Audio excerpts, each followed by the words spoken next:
Hello Fire Signs! Welcome sa aking channel Divine Queen Tarot PH. Alamin natin ang messages energy gabay for September 18, 2023.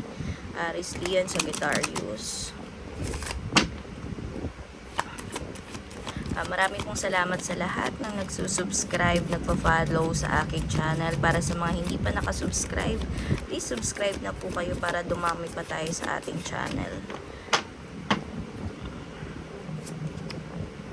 So, we have rejection.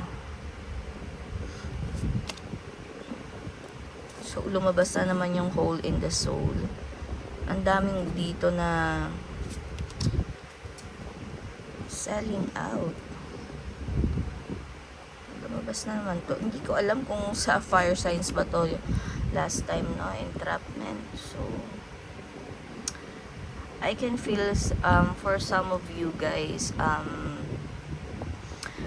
hindi kayo makaalis sa isang sitwasyon, sa isang relasyon talaga na it's all about, alam mo yun, yung money involvement, no? Hindi nyo mahal talaga yung taong to, pero nagtitiis kayo, siguro alang-alang sa inyong pamilya, sa inyong mga anak. Ayan, talagang tinitiis nyo, no, kahit hindi nyo mahal yung taong to. So, kung nakaka-relate kayo guys, mag-comment na lang kayo, no? Hindi nyo maiwan yung taong to, no? Kahit, siguro tong taong to is, mabait naman siya, no? Mabait naman yung taong yan. Or, ikaw mismo to, no, na nasa relasyon, na pera na lang yung gusto sa'yo, or pera naman talaga yung naging dahilan kung bakit naging kayo. Pero, ayan, no? Yung taong tong kasama ninyo is parang sobra siyang nalulungkot, no? Sobra siyang nalulungkot, and tignan natin guys kasi napakalalim itong card ninyo. So tignan natin bakit masyado kayong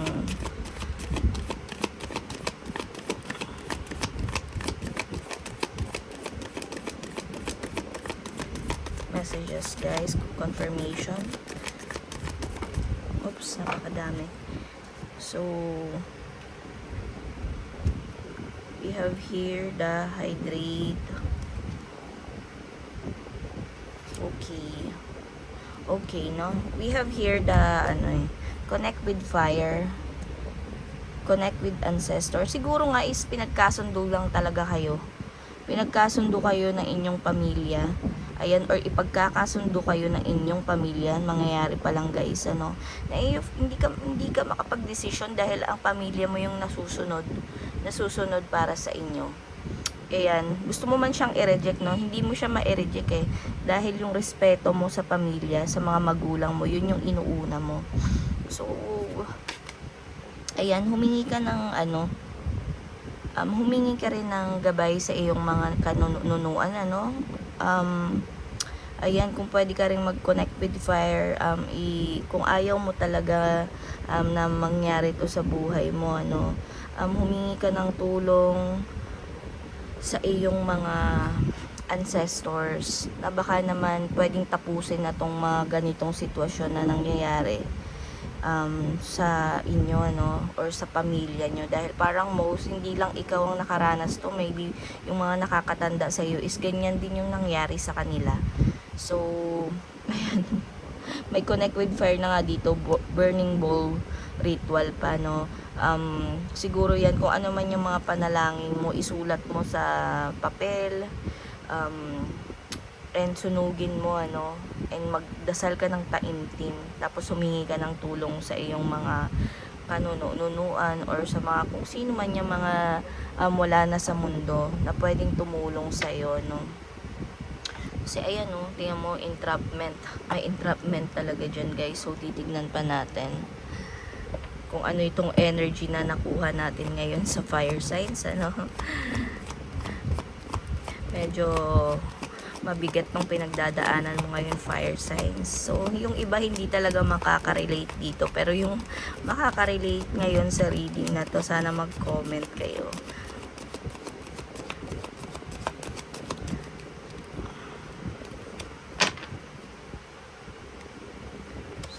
Tingnan natin. Ayan. So, sinasabi ng ating Three of Wands, na maging honest ka, maging open ka sa nararamdaman mo. Kung hindi mo talaga gusto yan at alam mong hindi ka sasaya dyan, ayan o, maging open ka sa kanila. Wag mong takasan to, guys, no? Ayan, may mga preparation na nga dito at saka planning, ano, na magaganap siguro para to sa kasal mo. Ayan, sinasabi na maghanap ka ng inspirasyon para makagawa ka ng desisyon na tama. Kung ano man yung pinaplano nila sa iyo, pinaplano nila sa apps ng magulang mo para sa iyo, dahil ayan oh, may parating din na ayan, may delays naman mangyayari siguro, dahil kaya depende to sa action mo, guys, no? And for some of you naman sa mga trabaho, kung may inaantay kayo, may delays na mangyayari dito na talagang mapoprostrate kayo. At kung ikaw man to na nakaka-experience yan, no? Masyado ka nang frustrated ngayong araw na to, kaya kailangan mo nang gumawa ng solution. So mag-ingat din kayo sa mga magnanakaw, no, na mga taong hindi mapagkakatiwalaan ngayong araw na to. So sorry for the word, guys, pero yun yung nafe-feel ko, na ito yung kailangan nyo ngayong araw na to. Yung mga wallet ninyo, no, bag nyo, baka kung saan nyo lang nilalagay. Mag-iingat kayo kasi reverse tong ating Eight of Wands. So Nine of Swords, so, sinasabi naman ng barahan na hindi ka naman natatakot harapin tong mga to, no?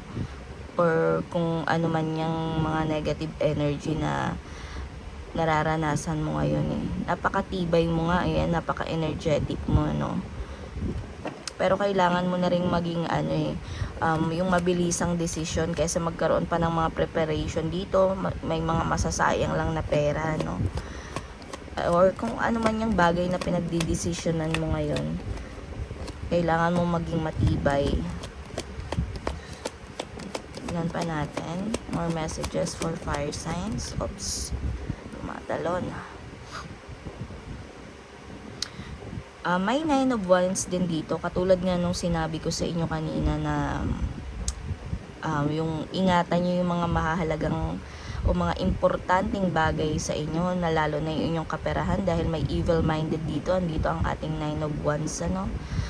Huwag kayong maging careless, kasi nandito yung careless. Yan ang iwasan nyo ngayong araw na to, no.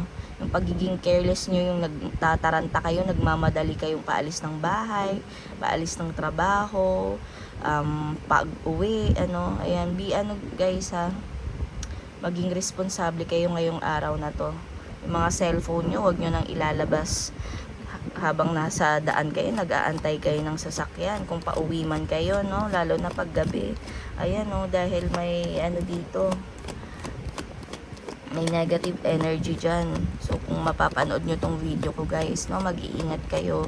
And sana, ayan, huwag nyo nang ilabas or huwag na kayong magsuot ng mga alahas na alam mo yung takaw pansin ng mga masasamang tao, lalo na yung mga iPhone ng cellphone dyan. Ayan, mag-iingat kayo, guys, So we have here the Nine of Wands. Ayan, kailangan nyo ng disiplina sa sarili niyo, lalong-lalo na pagdating sa health, guys. Baka yung iba sa inyo is kung ano-ano na lang yung kinakain, iniinom na gamot. Ayan, kailangan lagi kayo sa doktor, hindi yung kung ano-ano, kung may nararamdaman na kayo dyan, binabaliwala nyo pa rin. Pero for some of you naman, kailangan nyo ng courage para harapin kung ano man yung sinasabi ko kanina na masyado kayong na-prostrate, no? Dahil may paparating din na for some of you naman, ayan, may great success kayong darating ngayong araw na to. Ayan, mararanasan ninyo. Tingnan pa natin. Ayan, may celebration talagang mangyayari. Baka for some of you, no, hindi na makakatanggi kung ano man yung desisyon ng inyong pamilya, dahil iniisip ng inyong pamilya is para rin yan sa kinabukasan ninyo. Kung ano man yung pagkakasundo na yan, kung kahit masyado ka nang mapoprostrate, ayan, inaccept mo na lang dahil wala ka nang magagawa. But if you have a brave, you have a courage para i-cut yan kung ano man yan, no?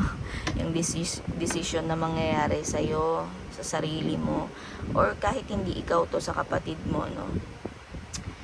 So, yun lang guys. Basta mag-ingat lang po kayo, ano? So, thank you guys for watching. See you on my next video. Bye-bye!